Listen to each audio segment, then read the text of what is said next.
ಇನ್ನು ಮುಂದೆ ನಿಮ್ಮ ನೆಚ್ಚಿನ ಧಾರಾವಾಹಿಗಳ ಫುಲ್ ಎಪಿಸೋಡ್ಗಳು ಸನ್ ನೆಕ್ಸ್ಟ್ ಆಪ್ನಲ್ಲಿ ಮಾತ್ರ. ಕ್ಷಮಿಸಿ ಅಮ್ಮ, ನಾನು ಬಡವಾ. ನಿನ್ನನ್ನ ಕೆಲಸದಿಂದ ತೆಗಿಬೇಕು ಅನ್ನೋ ಉದ್ದೇಶ ನನಗಿಲ್ಲ. ಆದರೆ ಈ ಅಭ್ಯಾಸಗಳು ನನಗಿಷ್ಟ ಆಗಲ್ಲ. ಅದೇನೋ ಹೇಳ್ತಾರಲ್ಲ, ಸಹವಾಸದಿಂದ ಸನ್ಯಾಸಿನೂ ಕೆಟ್ಟ ಅಂತ.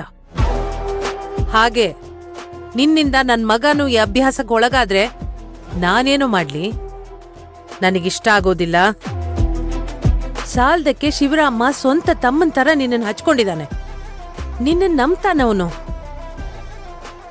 ಅವನ್ ಮುಂದೆ ಇದೆಲ್ಲ ಮಾಡಬೇಡ, ಬಿಟ್ಬಿಡು. ಆಯ್ತು ಮೇಡಮ್, ಬಿಟ್ಬಿಡ್ತೀನಿ. ಬನ್ನಿ. ನಡಿ. ಅಂದ್ರೆ ನಾನ್ ಗೆಸ್ ಮಾಡಿದ್ದು ನಿಜ ಆಯ್ತಾ? ಅಖಿಲ ಪಾಪಿ ಗಜೇಂದ್ರನ್ ಜೊತೆ ಹೋದ್ಲಾ?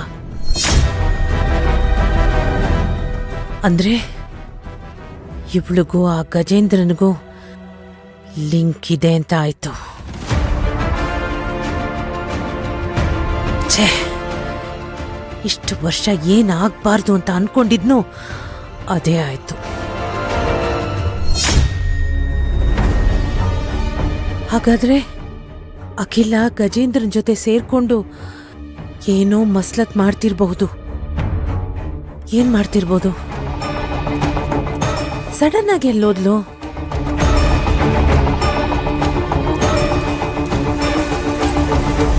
ಇನ್ನೇನೇನ್ ಹೇಳಿದ್ರು ತಾತ? ಗಂಗೆ ಬಗ್ಗೆ ಏನೇನೋ ಹೇಳ್ತಾ ಟೆನ್ಷನ್ ಮಾಡ್ಕೋತಿದ್ರು. ಗಂಗೆ ಬಗ್ಗೆನಾ? ಏನಂದ್ರು? ರೇ, ಅವ್ರ ಬಗ್ಗೆ ಹೇಳೋಕ್ ಒಂದಾ ಎರಡಾ? ಅವ್ರು ಇರೋದೇ ಟೆನ್ಷನ್ ಕೊಡಕ್ಕಲ್ವಾ? ಅವ್ರು ಮಾಡೋ ತರಲೆನ ಯಾರ್ ಕೈಲಿ ಸಹಿಸ್ಕೊಳಕ್ಕಾಗತ್ತೆ?